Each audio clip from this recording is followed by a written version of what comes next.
sore, salam sehat, salam happy selalu. Kalau ke Ibu Citra, mungkin nanti beliau akan memberikan motivasi, memberikan istilahnya edukasi gitu kan kepada kita semua. Kepada Ibu Citra, saya persilahkan ke dalam tempat. Bismillahirrahmanirrahim. Assalamualaikum warahmatullahi wabarakatuh. Ya, nama saya Citra Pusparini. Iya.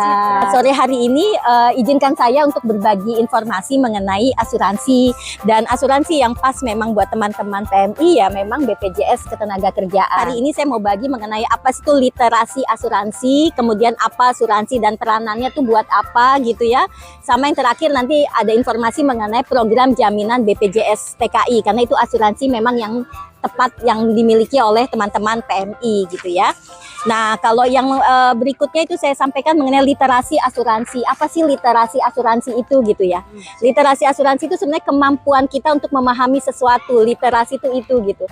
Karena kita perlu saya sampaikan supaya kita punya asuransi, kita punya BPJS, tapi apakah kita tahu kalau itu tuh fungsinya? Nah gitu, kita punya asuransi terus kita bisa apa gitu dengan asuransi itu gitu ya. Nah itulah makanya perlu banyak-banyak berbagi informasi seperti ini, dan itulah yang saya lakukan sore ini. Jadi dengan literasi itu pertama membantu memberikan informasi mengenai pentingnya melindungi diri dari kerugian finansial. Kerugian finansial itu artinya kerugian keuangan gitu ya. Kemudian kalau secara garis besarnya yang saya lakukan ini adalah memberikan kontribusi pada kemandirian ekonomi ya, supaya teman-teman di sini lebih mandiri dan lebih sejahtera. Nah, berikutnya topik keduanya asuransi dan peranannya. Asuransi itu apa sih gitu ya? Sebenarnya kalau bahasa formalnya ya perjanjian gitu antara perusahaan asuransi ya yang menerbitkan polis dengan kita sebagai pemegang polis atau tertanggung. Nah, kita ini pemegang polis. Nah, bagaimana perusahaan asuransi bisa bayar kalau ada klaim, nanti ada kejadian ya kita membayar sejumlah uang yang namanya itu kalau di BPJS disebutnya sebagai iuran, atau kalau di asuransi pada umumnya itu premi nyebutnya gitu ya. Nah, sebenarnya peranan asuransi apa sih gitu? Kalau buat kita ya pertama memberikan perlindungan kalau ada hal-hal yang terjadi gitu yang tidak kita duga, risiko gitu ya, sehari-hari kita menghadapi risiko lah ya gitu ya. Kemudian memberi rasa aman secara finansial, kita setidaknya tahu bahwa nanti kalau ada apa-apa asuransi bisa bantu untuk mengganti. Kemudian tentu mempercepat pemulihan finansial kalau terjadi sesuatu yang bisa menyebabkan kebangkrutan massal. Misalnya apa sih kebangkrutan massal? Ya kayak tahu kalau di Jakarta ya PHK atau kebanjiran gitu ya, misalnya hujan deras kayak waktu itu di Jakarta, banjir besar, kalau tidak ada asuransi yang membantu pemulihan ekonomi, tentunya kan perusahaan-perusahaan yang itu bangkrut gitu karena dia harus ganti kerugiannya sendiri. Ada 3 jenis usaha asuransi secara garis besar. Ada asuransi umum atau asuransi kerugian. Nah, itu yang suka kalau ganti mobil, rumah kita, itu jenis asuransi kerugian.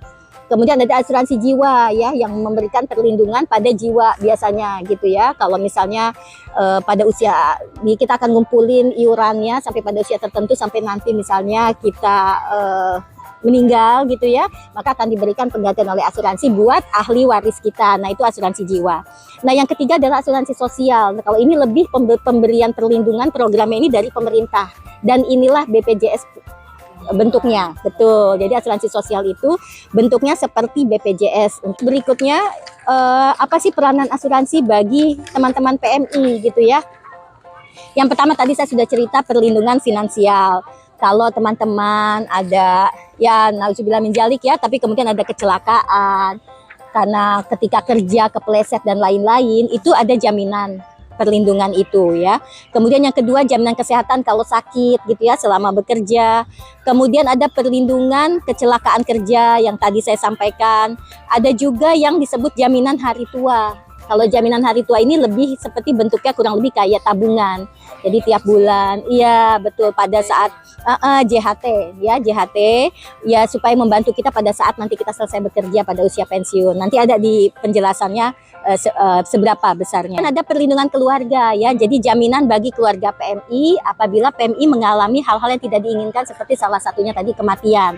Nah, keluarga itu bisa dijamin, anak-anak terutama. Nanti akan dilihat ada programnya, ada jaminan. Iya, itu masuk dalam BPJS. Nanti saya sampaikan ya. Kemudian ada bantuan repatriasi, itu pemulangan ya. Jadi biaya pemulangan, salah satunya pemulangan jenazah atau misalnya mohon maaf misalnya PMI kecelakaan cacat tetap kemudian akhirnya di PHK gitu ya karena kita dianggap sudah tidak bisa bekerja harus dikembalikan. Nah, itu pun diklaim dijamin oleh BPJS. Kemudian yang ketiga kita masuk ke BPJS TKI sendiri ya. Jadi seperti disampaikan program jaminan BPJS Ketenagakerjaan ini memang ditujukan bagi para pekerja migran Indonesia. Nah, adalah program perlindungan sosial yang diselenggarakan oleh intinya pemerintah tapi melalui Badan Penyelenggara Jaminan Sosial atau BPJS. Nah, sebenarnya jaminannya itu dimulai ketika masih di Indonesia. Jadi sebelum berangkat, selama bekerja ya sampai ada periode tertentu setelah pulang ke tanah air. Ada 3 jaminan besar yaitu jaminan kecelakaan kerja, jaminan kematian dan jaminan hari tua ya. Kita bisa lihat slide berikutnya. Pertama, jaminan kecelakaan kerja. Yang pertama adalah bentuknya pelayanan kesehatan.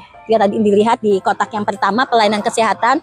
Ini adalah apabila PMI kecelakaan kerja, ya boleh dong, atau terbukti mengalami, mohon maaf, tindak kekerasan fisik termasuk pada saat perjalanan pulang ke Indonesia dan atau kembali ke negara tujuan penempatan. Nah, kalau ini batas jaminannya sesuai rekomendasi medis, ya. Jadi itu ada kelas 1 atau apa itu itu detailnya ya. Kemudian yang berikutnya adalah pendampingan dan pelatihan vokasional. Ini kalau ternyata mengalami cacat akibat kecelakaan kerja ya. Kalau mengalami cacat sebagian, kemudian memang perlu kayak kita fisioterapi dan lain-lain gitu ya. Ini juga masuk jaminan BPJS. Yang berikutnya yang perlu diketahui ini santunan uang tunai. Kalau ini berupa santunan uang tunai ya. Akibat kecelakaan kerja, pertama penggantian biaya transportasi peserta atau PMI ke rumah sakit atau tempat tinggal. Termasuk pemulangan nanti ke rumah di Indonesia, ke tanah air ya. Sebenarnya termasuk juga gagal ditempatkan tapi bukan karena kesalahan PMI, karena cacat ya, termasuk cacat total. Santunan kematian akibat kecelakaan kerja, biaya rehabilitasi tadi kalau memang ternyata ada pasang pen gitu ya, pasang gigi palsu dan lain-lain itu juga dijamin. Termasuk bantuan uang dapat berapanya. Kalau dilihat nih, misalnya pelayanan kesehatan sebelum, selama, dan setelah bekerja. Kalau pada saat kecelakaan kerja kemudian memerlukan pelayanan kesehatan, tapi itu maksudnya kita pemeriksaan gitu ya ke dokter dan lain-lain, maka biayanya sesuai rekomendasi medis. Tidak ada batas nominal. Ya, di situ ada tuh perawatan rawat inap kelas 1 gitu. Iya, betul.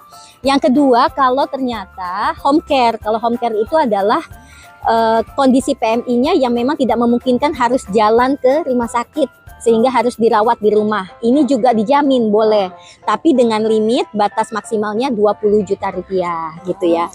Nah, pemeriksaan diagnostik ini adalah pemeriksaan untuk penyelesaian kasus penyakitnya. Ini tidak ada batas ya juga, tidak diinformasikan batasnya berapa. Yang berikutnya adalah pelayanan kesehatan selama bekerja. Jadi selama benar-benar periode bekerja, itu ada bantuan biaya perawatan. Biaya perawatan akibat kecelakaan kerja di negara tujuan atau negara penempatan itu ada 50 juta rupiah per kasus gitu ya. Kemudian pelayanan lanjutan di Indonesia, artinya kalau memang ternyata memerlukan perawatan lanjutan di Indonesia, ini juga batasnya sesuai rekomendasi medis, jadi nggak ada nilai nominal. Nah ya, berikutnya santunan berupa uang. Nah, ini yang tadi penjelasannya, ini ada limitnya sekarang. Misalnya penggantian biaya transportasi ya, untuk transportasi peserta ke rumah sakit atau tempat tinggal itu ada dikasih. Jadi kalau lewat darat atau sungai itu 5 juta. Kalau laut 2 juta. Kalau pesawat terbang 10 juta. Kemudian santunan cacat ini akan diberikan sesuai kondisi cacatnya ya. Jadi ada yang anatomis atau fungsi tertentu yang emang sama sekali tidak bisa digerakkan dan lain-lain. Ada tabelnya. Jadi kalau cacatnya sebagian maka nanti ada persentase sesuai tabel dikalikan 142 juta. Itu tergantung kondisi tabelnya, intinya kondisi cacatnya ya. Tapi kalau cacat total cacat total maka akan diberikan maksimal 100 juta rupiah. Kalau santunan kematian akibat kecelakaan kerja, diberikan 85 juta rupiah. Santunan berkala ini dibayarkan sekaligus kalau memang cacat total. Tapi kalau bukan cacat total tetap, maka akan diberikan berkala. Nah, rehabilitasi itu yang tadi saya sebut, biaya-biaya lainnya. Ya, jadi kalau misalnya mesti alat bantu, ya kayak kaki, pas ya begitu ya, itu ada batasnya adalah berdasarkan harga alatnya, tapi ditambah 40%. Kemudian penggantian biaya lain itu ya tadi biaya gigi tiruan, biaya gigi palsu, kacamata ya akibat kecelakaan kerja kepleset gitu ya, kemudian kacamatanya pecah, ada penggantiannya. Cuma kalau gigi 5 juta, gigi palsu, alat bantu dengar juga termasuk 2.500.000 dan kacamata 1 juta rupiah. Ada juga bantuan uang kalau gagal berangkat, tapi bukan karena kesalahan teman-teman PMI ya, itu ada penggantian 10 juta rupiah. Kalau kerugian akibat tindakan pihak lain selama perjalanan pulang gitu ya, mungkin ada yang mengganggu atau apa, itu juga ada penggantian 10 juta rupiah. Dan santunan akibat pemerkosaan, mohon maaf, ini 50 juta rupiah. Jadi memang ada beasiswa pendidikan kalau dari BPJS itu untuk anak dari peserta yang cacat total tetap dan meninggal dunia sebanyak 2 orang. Limitnya masing-masing sesuai dengan jenjang pendidikan. TK dan SD itu 1,5 juta per tahun, SMP itu 2 juta per tahun, SMA 3 juta per tahun. Nah, kalau tingkat S1 kuliah itu 12 juta per tahun sampai dia lulus. Ini kan pemberiannya 12 juta per tahun sampai lulus gitu. Cuma ada batasannya maksimal 2 orang dan anaknya itu maksimal 23 tahun atau belum menikah. 20 tahun tapi sudah menikah kan memang dianggap kalau sudah menikah bukan beban, bukan kita ya, bukan tanggungan orang tua lagi gitu. Jadi ada batasannya seperti itu. Nah, kemudian ada juga penggantian transportasi pemulangan jika PMI yang mengalami kecelakaan kerja tapi tidak dalam kondisi meninggal seperti yang tadi saya ceritakan, akhirnya memang disuruh pulang karena sudah dianggap tidak layak kerja, maka itu ada penggantian 15 juta rupiah. Kemudian ada bantuan uang PHK karena kecelakaan, ini juga diberikan tapi sesuai masa kerja ya. Jadi ada yang kurang dari 6 bulan 2 juta, dia 6 sampai 12 bulan itu 3 juta, dan di atas 1 tahun itu 5 juta rupiah.